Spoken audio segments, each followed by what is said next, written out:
Bonjour Anne Hidalgo. Bonjour à vous. Merci beaucoup d'être ce matin sur le plateau de LCI, maire de Paris, candidate du Parti socialiste à la présidentielle et auteure de Une femme française aux éditions de l'Observatoire, un livre que vous avez publié il y a quelques semaines. Un mot de l'actualité avant de parler de votre campagne, Anne Hidalgo. On attend l'arbitrage du gouvernement. Il est imminent, semble-t-il, avant la fin de la semaine sur l'aide aux Français qui payent cher leur essence. Il travaille manifestement sur un chèque carburant moins cher, plus juste, plus écolo qu'une baisse de taxes. Vous prenez toujours une baisse de taxes. Pourquoi ? D'abord, il y a un problème massif. On a plus de 11 millions de Français qui prennent leur voiture tous les jours, qui sont dans des zones souvent rurales où il n'y a pas de transport en commun, où on les a pas aidés non plus à changer de véhicule pour aller vers l'électrique, où on n'a pas installé non plus de bornes électriques pour leur permettre de se déplacer. Et donc, il faut faire quelque chose parce que le prix du carburant augmente de façon extrêmement importante. Le prix aussi, bien sûr, de l'énergie. Se chauffer cet hiver va être beaucoup plus dur. Et donc, oui, des solutions de chèque sont des solutions temporaires, mais je pense que la plus efficace, c'est quand même de jouer sur les taxes. Ce qu'ont fait d'ailleurs d'autres pays, je pense à l'Espagne, qui a déjà baissé la TVA de moitié sur la partie notamment de l'énergie, du chauffage, etc. D'ailleurs, la baisse de taxes, pour vous, ce serait à quel niveau ? Je pense aussi, juste un instant, je vais vous répondre, mais je pense aussi à ce que dit l'Union européenne. Vous savez, le levier le plus efficace, temporaire, comme je dis, évidemment, il ne s'agit pas d'une baisse de taxes ad vitam aeternam, mais sur la TVA, c'est le levier le plus efficace pour permettre aux gens de s'en sortir, parce que faire son plein d'essence ou remplir aussi sa chaudière, ça va être extrêmement difficile. On l'a vu ce matin à Paris, on n'est pas très loin des 2 euros le litre. Alors, plus efficace, donc plus rapide à mettre en place, c'est incontestable. Moins juste ? Vous qui êtes attaché aux mesures sociales, c'est vrai que... Au contraire, il faudrait juste qu'on lise la petite phrase de Bruno Le Maire, par exemple, hier, qui a expliqué qu'effectivement, un conducteur de SUV, un 4x4, celui qui roule dans un gros 4x4 au diesel, recevra la même compensation qu'une aide-soignante qui sillonne les routes en Clio pour son travail. Vous savez, la TVA est la taxe, l'impôt le plus injuste, puisqu'il pèse beaucoup plus fortement sur les catégories les plus modestes. Tout le monde le paye, cet impôt, et tout le monde le paye sans distinction du niveau de revenu. Et donc, tout le monde bénéficierait de la baisse. Oui, mais je pense proportionnellement plus bien sûr. Non, proportionnellement, ceux qui vont évidemment avoir les revenus les plus modestes, ceux qui vont vraiment être aidés. Et d'ailleurs, c'est souvent eux qui n'ont pas les solutions de transport en commun. Vous n'êtes pas d'accord avec cet argument ? Non, je ne suis pas du tout d'accord avec cet argument. Et je pense d'ailleurs que même l'Union européenne, j'ai entendu Thierry Breton il y a quelques jours, dire qu'en fait, le levier le plus rapide restait quand même de jouer sur les taxes. Et comme je l'ai dit, et je le redis ici devant vous, à situation exceptionnelle, solution exceptionnelle. Je pense que temporairement, et là, puisqu'on nous explique que cette hausse des taxes risque de durer au moins 6 mois, au moins pendant les 6 mois qui viennent, jouer sur le niveau de la TVA pour l'essence et la passer à 5,5, c'est-à-dire bien de consommation. Pour être tout à fait complet, les Verts aussi, pas seulement le gouvernement, les Verts aussi sont contre la baisse des taxes. Ce serait une très mauvaise idée, dit Julien Bayou, le patron du parti Europe Écologie Les Verts, parce qu'elle concernerait tout le monde, on vient d'en parler, et puis parce que ce ne serait pas écolo. Vous êtes bien une candidate écolo ? D'abord, ce que je veux dire, c'est que si on fait la transition écologique sans tenir compte des plus fragiles, alors on ne va pas réussir. Vous savez, dans les grandes villes, la plupart des maires des grandes villes ont mis en place des alternatives. La gratuité des transports, ce que j'ai fait à Paris, ce qui est fait par exemple à Montpellier. On a mis en place des politiques pour venir en aide via les transports en commun. On a mis en place aussi des aides pour changer de véhicule. Le problème des taxes de carburant, ce n'est pas pour les grandes villes. Voilà, et donc dans les grandes villes, il y a des solutions. Là où il n'y a pas de solution, et c'est surtout dans les territoires ruraux et dans des endroits qui ont été délaissés, où il n'y a plus de ferroviaire, où il n'y a plus aucune possibilité autre qu'utiliser sa voiture personnelle, là, il faut agir. Et on ne fera pas l'écologie sans tenir compte des réalités sociales. Oui, fin du monde, fin du mois. Favoriser les énergies fossiles temporairement. Non, ce n'est pas favoriser les énergies fossiles. Certains disent que c'est un permis de rouler, la baisse de la TVA. Vous savez, il y a des des gens qui ne pourront plus aller bosser. Enfin, il faut être quand même réaliste. J'assume qu'il faut tenir compte des réalités sociales si on veut réussir la transition écologique. Et je finis là-dessus. Vous savez, dans 10 ans, il n'y aura plus de véhicules thermiques. Donc on est vraiment dans quelque chose qui a une fin. À 2030, la plupart des constructeurs ont décidé et engagé leur chaîne de production différemment. Donc c'est vraiment quelque chose qui est temporaire, puisque d'ici 10 ans, il n'y aura plus de véhicules thermiques. Et il faudrait, là, au moment où nous sommes, engager de façon beaucoup plus volontariste la transition vers la voiture électrique. Et ce n'est pas simplement en faisant des grandes conférences et en disant... Non, mais c'est en aidant les gens à payer la voiture électrique. C'est en aidant les gens à payer la voiture électrique, ce qui n'est pas fait aujourd'hui, ce que je ferais bien sûr si j'étais présidente de la République. C'est-à-dire faire en sorte que pour le coût d'une voiture électrique soit à peu près celui d'une voiture thermique aujourd'hui. Donc et deuxièmement, tout achat de voiture électrique. Et notamment, j'augmenterai les aides qui sont des aides aujourd'hui qui existent, il y en a déjà, mais qui ne sont pas suffisantes, notamment pour les ménages les plus modestes. Vous augmentez les aides à l'achat des voitures électriques. Il faudra augmenter l'achat des aides aux voitures électriques. Pas encore, mais en tous les cas, il faudra qu'on arrive à faire en sorte que le prix soit à peu près équivalent à celui des véhicules qui sont les véhicules thermiques aujourd'hui et qui n'existeront plus en 2030. Et enfin, il y a un deuxième sujet très important. Si on veut que ça marche, si cette transition vers la mobilité électrique ou hydrogène puisse marcher, c'est qu'il faut équiper le pays de bornes de rechargement, ce qui n'est pas non plus du tout prévu dans le plan de relance du gouvernement, ce que je dénonce. Et d'ailleurs, pour le faire, il faudrait que le gouvernement s'appuie sur les collectivités territoriales, ce qu'il ne fait pas non plus. Donc ce sont des choses que, évidemment, je ferai pour accélérer cette transition écologique en tenant compte des réalités sociales. Je retiens que, président de la République, vous ferez en sorte que le prix d'une voiture électrique soit équivalent à celui d'une voiture thermique, et c'est l'État qui Puisque les voitures thermiques sont terminées d'ici 2040, dit le gouvernement, moi je le fixerai à 2030. Fabien Roussel, le patron du Parti communiste, appelle à un rassemblement devant les préfectures. Il n'y a pas de mouvement de rue pour l'instant, il n'y a pas de colère sociale qui s'exprime dans la rue. Peut-être sans doute vous vous en satisfaisez, mais est-ce que vous sentez une colère prête à repartir dans le pays ? D'abord, je sens que les gens sont très inquiets parce que le prix de l'essence, le prix aussi du chauffage, de l'énergie va avoir un impact sur leur pouvoir d'achat. À la fin du mois, ça va être beaucoup plus difficile pour beaucoup de Français. Est-ce que vous sentez une colère prête à repartir ou non ? Je sens chez beaucoup de Français à la fois une inquiétude, à la fois une très grande fatigue et une très grande lassitude.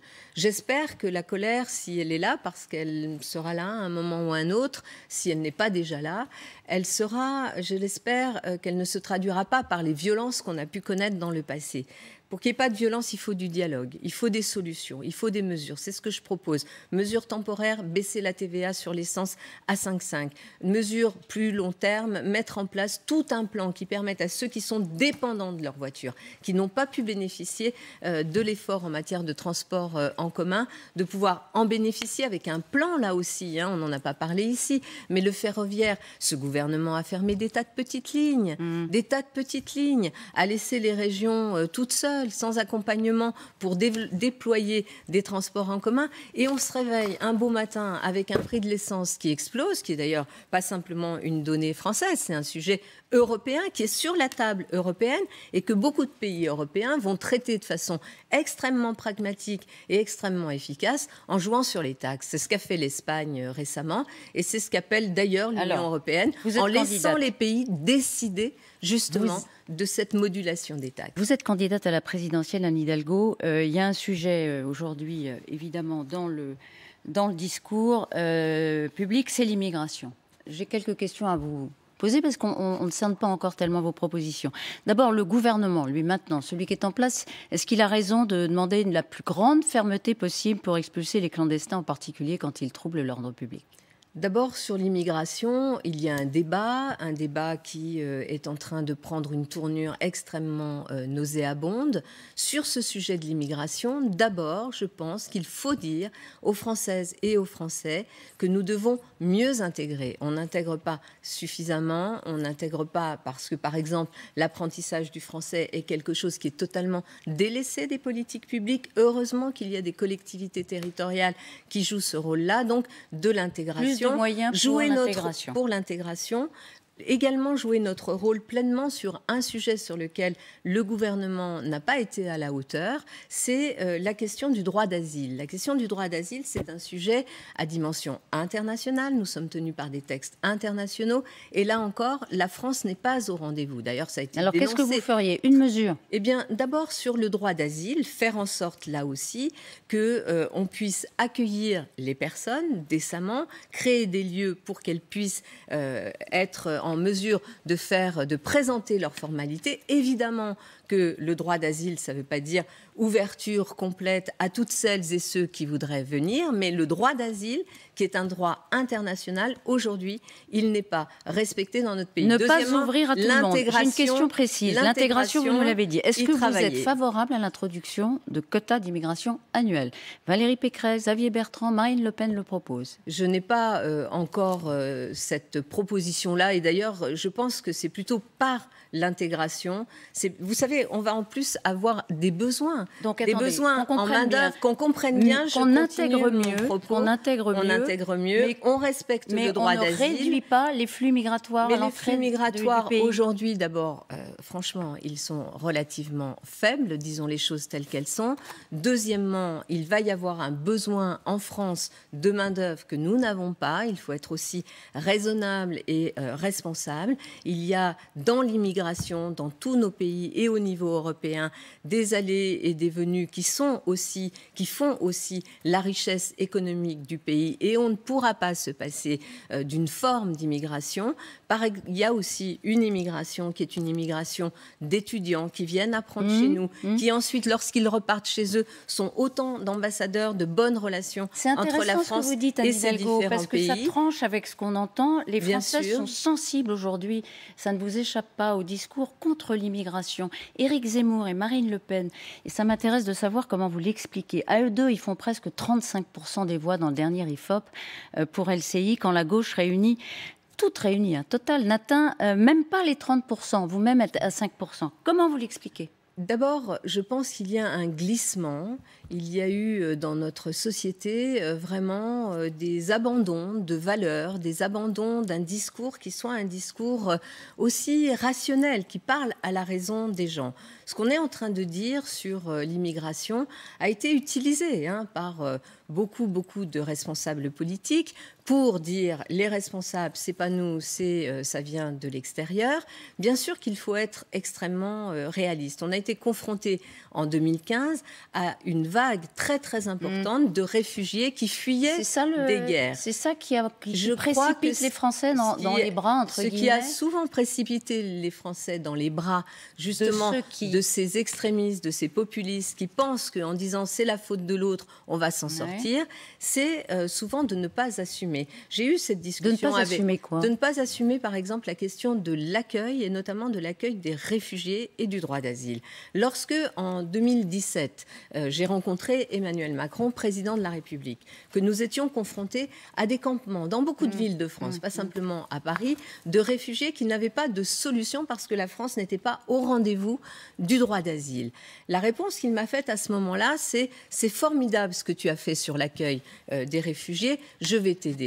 En termes d'aide, il n'y a rien eu. C'est-à-dire qu'il n'y a pas eu de solution. Accueillir et on règle le problème. Il faut être très concret, très pragmatique. Vous dites on accueille mieux, on accueille plus dignement, et ensuite on intègre mieux. Nos engagements, on respecte on répond à l'angoisse des Français. On respecte ce que la France doit faire aussi dans le respect des règles internationales, notamment sur l'asile. Et puis on regarde aussi les besoins de notre économie, parce que notre économie ne pourra pas se passer et ne peut pas fermer ses frontières. Ne pourra pas fermer ses frontières, et même si vous les fermez, ça ne marchera pas. Mais je reviens juste sur un propos. Non, je voudrais vous demander, parce que Éric Zemmour reviendrait. Je vais revenir sur un propos.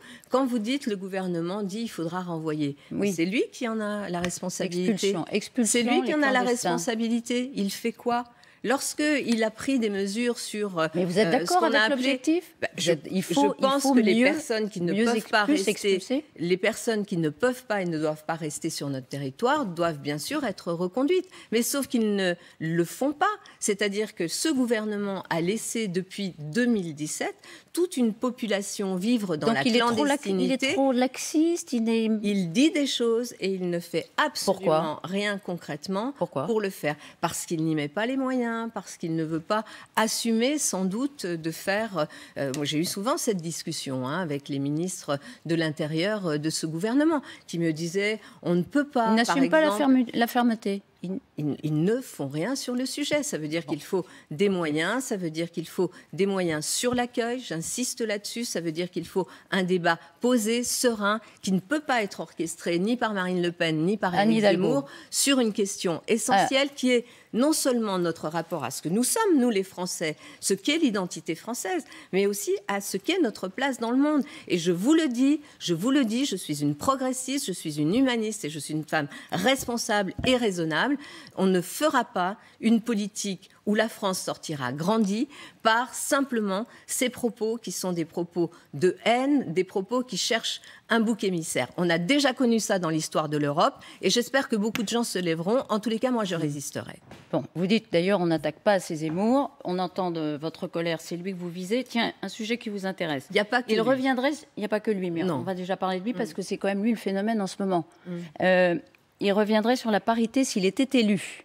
Tout ça est scandaleux, la discrimination positive, tout ça est humiliant. Si une femme est compétente, elle doit avoir le poste. Si elle n'est pas compétente, elle ne doit pas l'avoir. Point barre.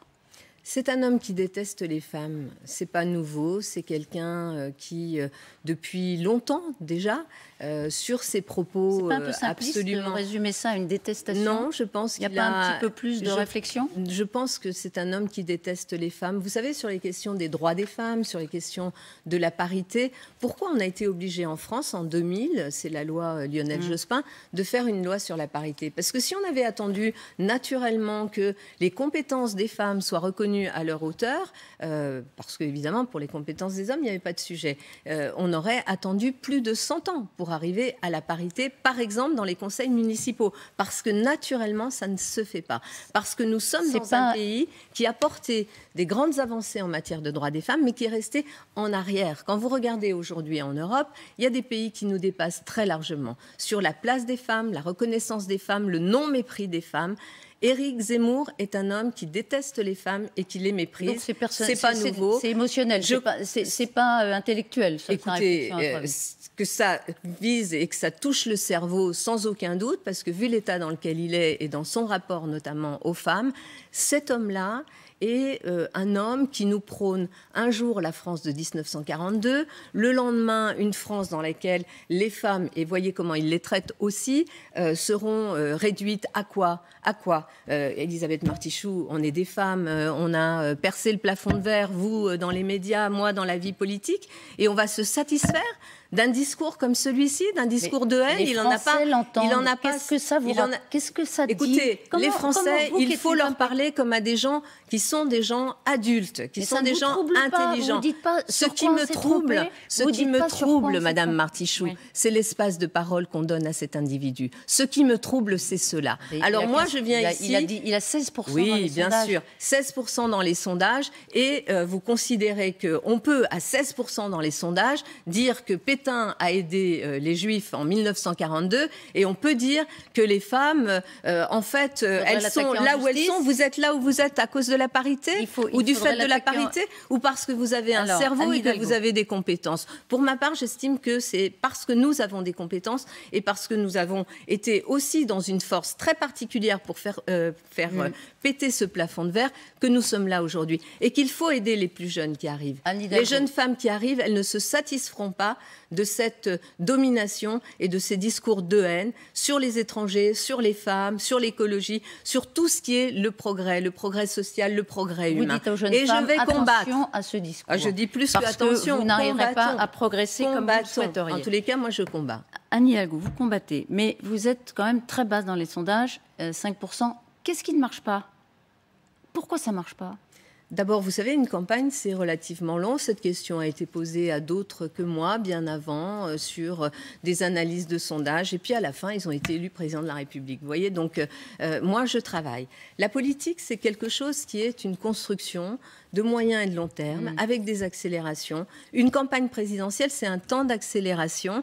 Ce n'est pas la Starac. Vous avez un tempérament, Anne Hidalgo. On le sait bien, donc, vous avez un tempérament. Politique, 2 ans avant l'élection de Paris, ça nécessite de mettre en place une organisation. Et cette organisation, et je suis très fière aujourd'hui d'être à la tête. Votre organisation, c'est votre équipe, vous dites. Alors, cette équipe qui est à la fois composée d'une équipe de France des maires, c'est-à-dire des élus enracinés sur le terrain. Vous n'avez pas, vous êtes très seul. J'ai une question, Anne Hidalgo. Le Parti socialiste qui m'a investi. Quand même, j'ai une question. Vous avez un tempérament, on le sait et on l'entend. Hypothèse, vous venez de le dire, il ne faut jamais rien exclure en politique, Anne Hidalgo, dans un bon sens ou dans un mauvais sens. Si vous passez sous la barre des 5%, est-ce que vous mettrez en péril les finances du Parti socialiste ? Écoutez, d'abord, vous savez, je suis engagée dans une campagne présidentielle, je suis candidate. Nous avons, avec toute cette équipe-là, un travail que nous faisons, que nous déployons. Nous allons rythmer aussi cette campagne avec nos propositions. Le 23, je serai à Lille pour un grand rassemblement. Vous ne répondez pas à ma question. Une grande convention. Si c'est une façon de vous répondre, vous savez, moi, je suis engagée dans un travail, ça n'est pas la Starac, ce ne sont pas les sondages qui dictent l'engagement, la conviction politique et les valeurs qu'on porte.